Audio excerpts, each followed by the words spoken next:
Hello, everyone, and welcome to the UDC Libraries webinar, AI and Research as Inquiry. This is a part of our AI and Information Literacy webinar series. My name is Megan Kowalski, and I am the Outreach and Reference Librarian, and I will be handling the logistics for today's event. Today's event is being hosted by my colleague, Kathy Meals, and I'm going to turn it over to her in a minute, but I just wanted to say thank you for attending. This session is being recorded, and we will have time for questions at the end, both recorded and unrecorded. But if you have questions at any time, please don't hesitate to drop them in the chat. We'll either save them for the end or I will interrupt Kathy and let her know she's got a question going. So again, thank you for attending. And now I'm going to hand things off to Kathy. Right. Awesome. Thank you, Megan. Sounds good. Welcome, everybody.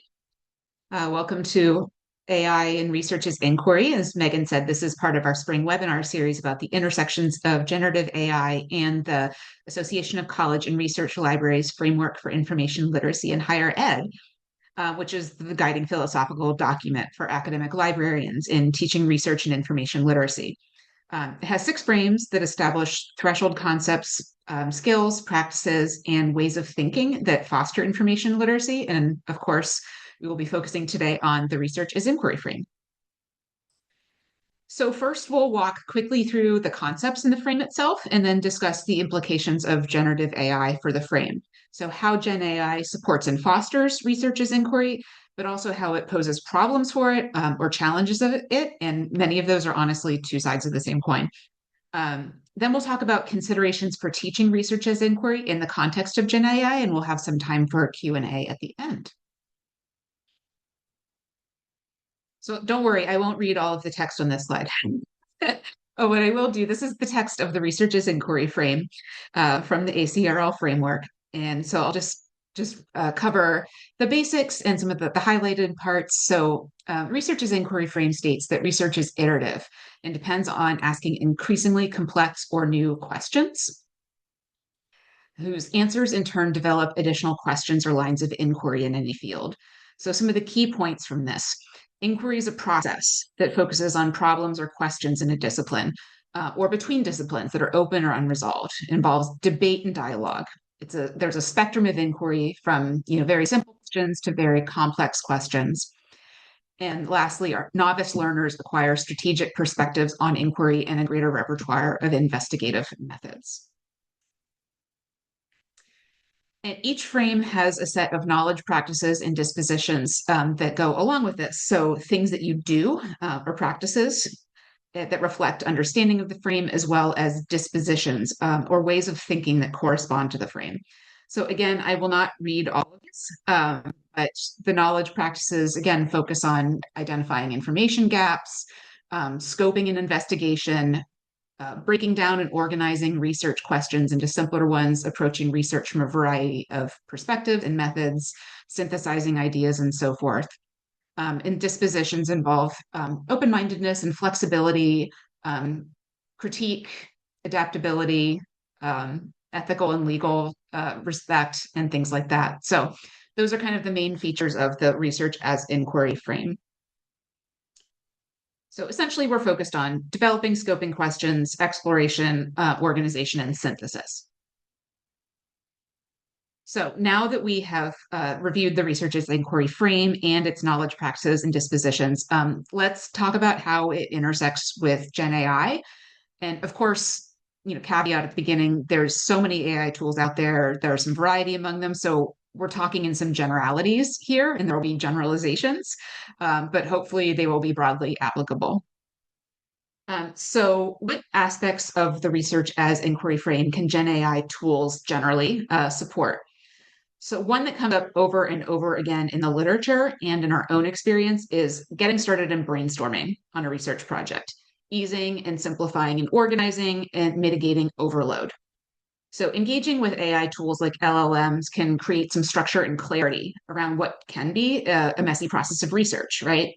Kind of scaffolding the process, breaking it down into component pieces or steps. And this is notable because one of the biggest challenges students or researchers in general face with research is getting started, not knowing what to do first, experiencing a sense of overwhelm, right? So AI tools can kind of serve as like an interlocutor for students for early questions like how do I pick a topic? How do I narrow a topic down to one that's appropriate for the assignment? What search terms do I look for?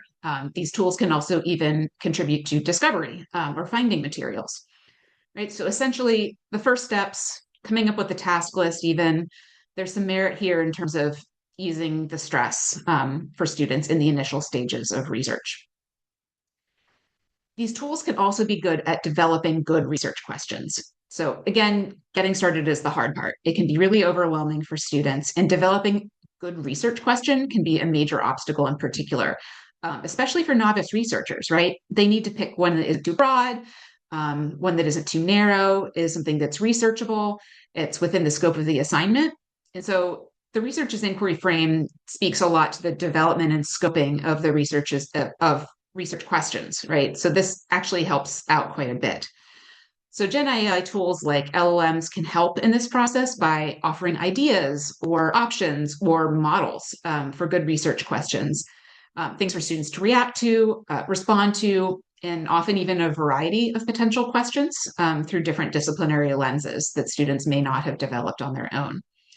At their best, these tools can be used iteratively to refine questions through some kind of back and forth, right? Adding different prompts, adding clarifying prompts, and so forth. Or these tools can even offer visual displays, concept maps to understand interconnections or related topics, allowing students to see how all of these things intersect with each other. And recent literature in the LIS field has indicated that using Gen AI as a tool in this specific capacity with research questions can help students scope questions better. Again, the core of that research is inquiry frame, as well as understand how their specific research questions relate to other research. Next, synthesizing information. So, of course, we know that Gen AI tools can often help identify search terms, synonyms, related concepts, suggest resources, and so forth. But once you have sources, one of the biggest challenges is there's so much out there, and there's so many sources out there, and it can be incredibly daunting to try to navigate, especially as a novice researcher who may not be as deeply rooted in a topic yet as somebody who's had more expertise in the topic or in research, generally speaking. So Gen AI tools that focus on synthesizing or summarizing information, whether for individual articles or for collections of sources, and especially when it's put into plainer language, can summarize and really make accessible and quickly orient students to the research conversations that have happened already and that are happening around their topics. So again, speaking to the LIS literature, some librarians and instructors have indicated that this might result in students understanding a topic better and understanding it earlier in the research process than they might otherwise have.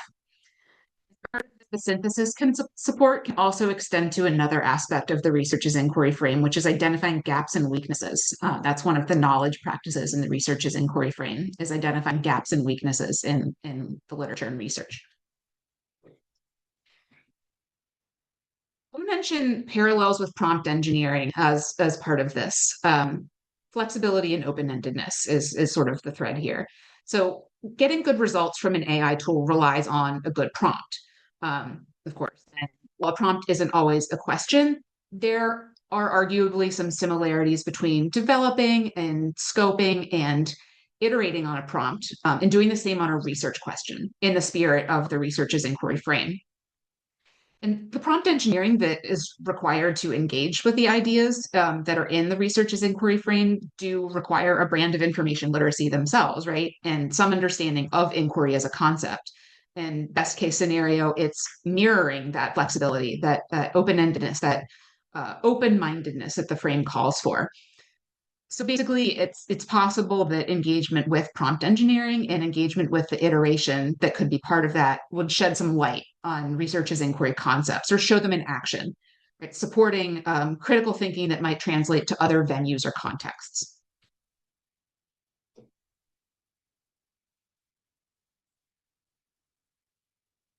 However, like most things, this is complicated, and Gen AI tools definitely upset the apple cart in a lot of ways when it comes to many of the core concepts of research's inquiry. So there's some ways that it challenges or detracts from the frame.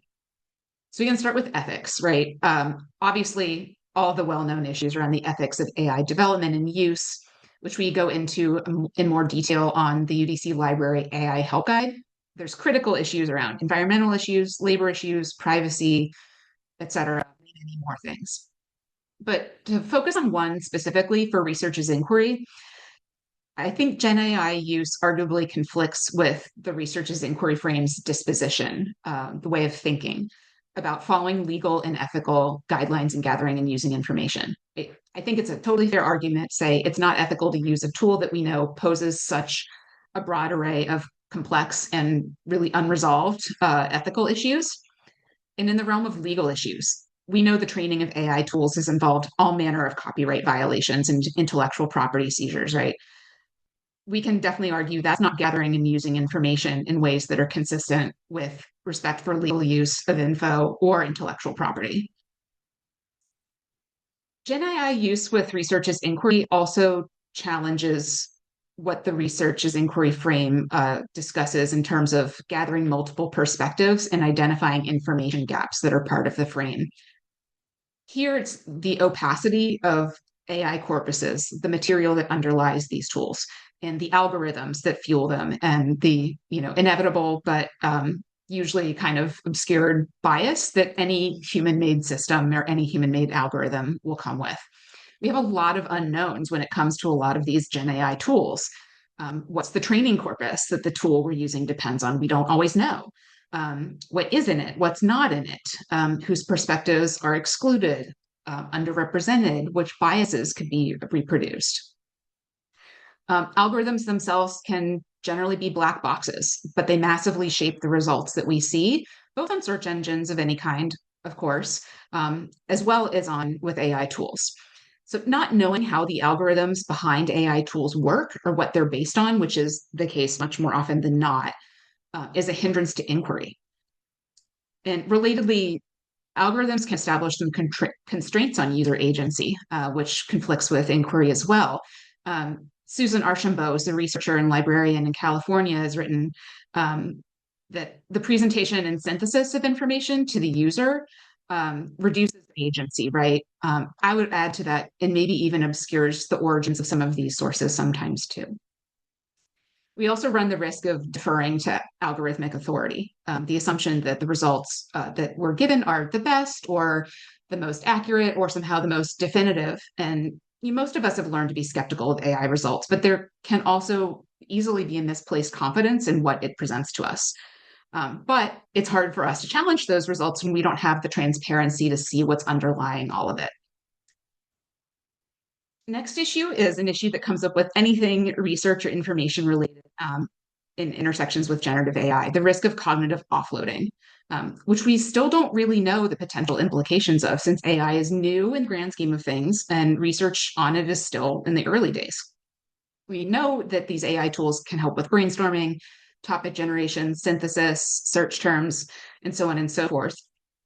But in terms of learning processes and thinking, what we don't know yet is it preventing us, and in particular, students who are novices and are in the process of establishing their research skills and their information literacy, from developing those metaphorical muscles that are required to engage productively with inquiry and then continuing to strengthen them progressively?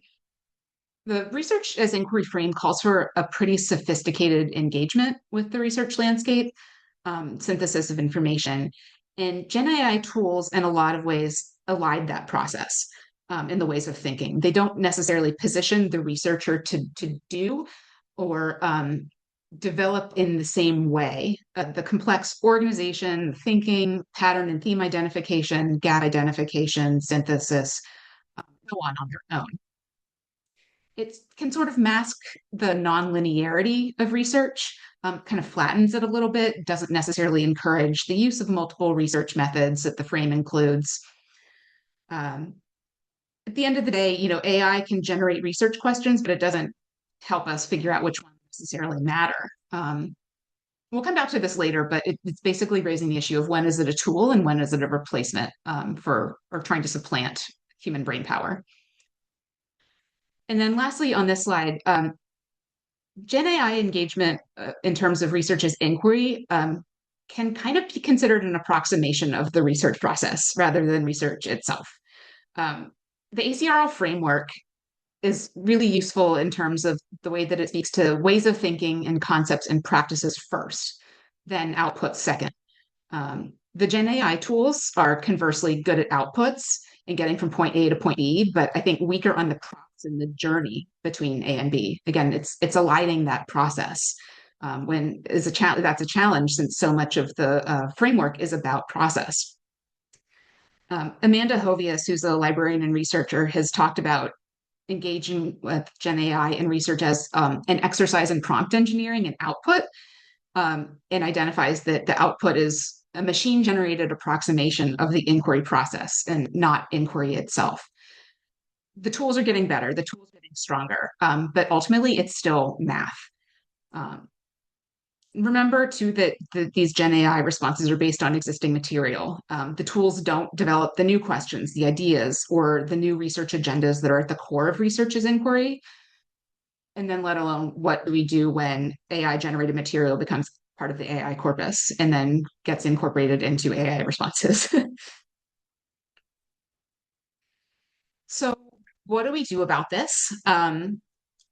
Honestly, who knows? We're all in this together trying to figure things out, but these are some of the issues and questions I am thinking about. Above all, ethics, right? As I mentioned before, does use of a Gen AI tool for inquiry constitute ethical and legal use of information, which is what the research's inquiry frame calls for? Just a little light ethical epistemological debate there.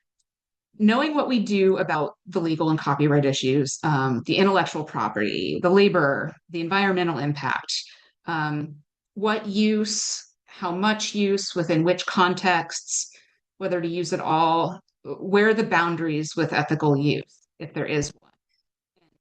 Like with many ethical conversations, that's complicated, but I think it's worth continuing to engage both among ourselves and among us. And as we're considering teaching research as inquiry, I think it's important that we highlight the role of process in the ways of thinking and learning research, again, in line kind of with the framework. Again, research is a process. Research involves these ways of thinking.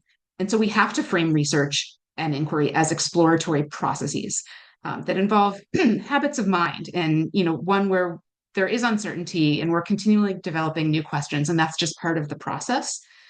And if we understand research like that, I think it's more likely to be a consideration in the decision of how we use or if we use Gen AI tools in research. So how do we do this? So if you use AI tools in the classroom, make them explicitly exploratory uses that have some kind of back and forth process where you're not just relying on one output, not even one tool maybe, or where students engage in reflections and responses about what the tool generated. So if you are using it to generate research questions, have students offer commentary on how the tool helped them do that and how and why it narrowed things down. What were the differences between the initial topic and the outcome? What were the prompts to get you there? How did you have to iterate the prompts to get there? Some metacognition can really help in highlighting these processes. As I mentioned before, another major consideration is trying to figure out where the line is between using Gen AI tools as tools that can support or illuminate inquiry or these inquiry adjacent processes and using them as means of kind of supplanting or reducing human agency in the research process. There's a lot of discussion in the literature about generative AI in education about, using AI tools as tools and using them as one tool among several. But what's a lot less clear is where is that line? It's really hard to tell. Again, I don't think it's something we probably know yet, but something to sort of wrestle with as we consider whether or not, and if so, how we use Gen AI in the classroom.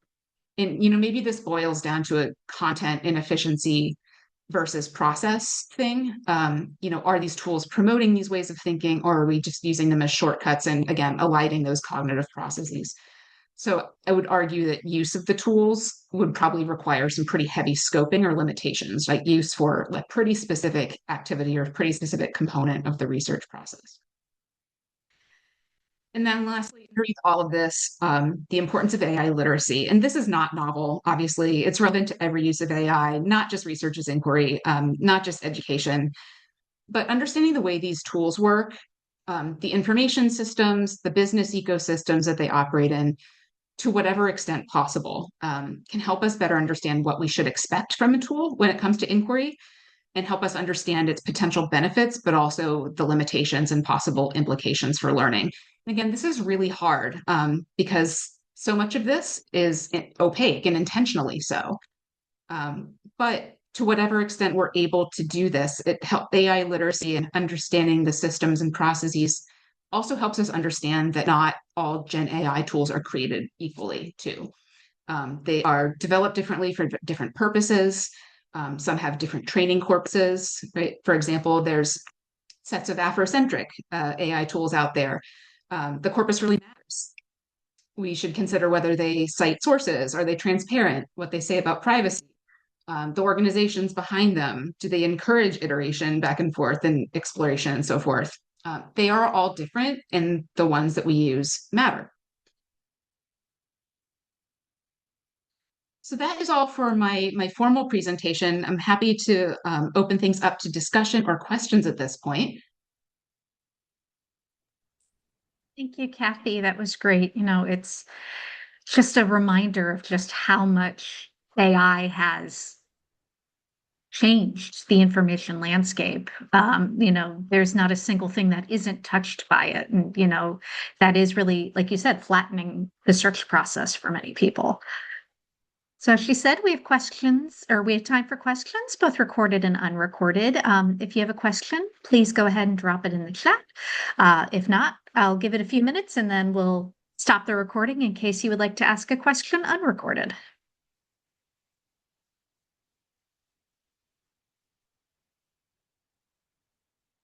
All right, not seeing anything come in, I am going to go ahead and stop the recording.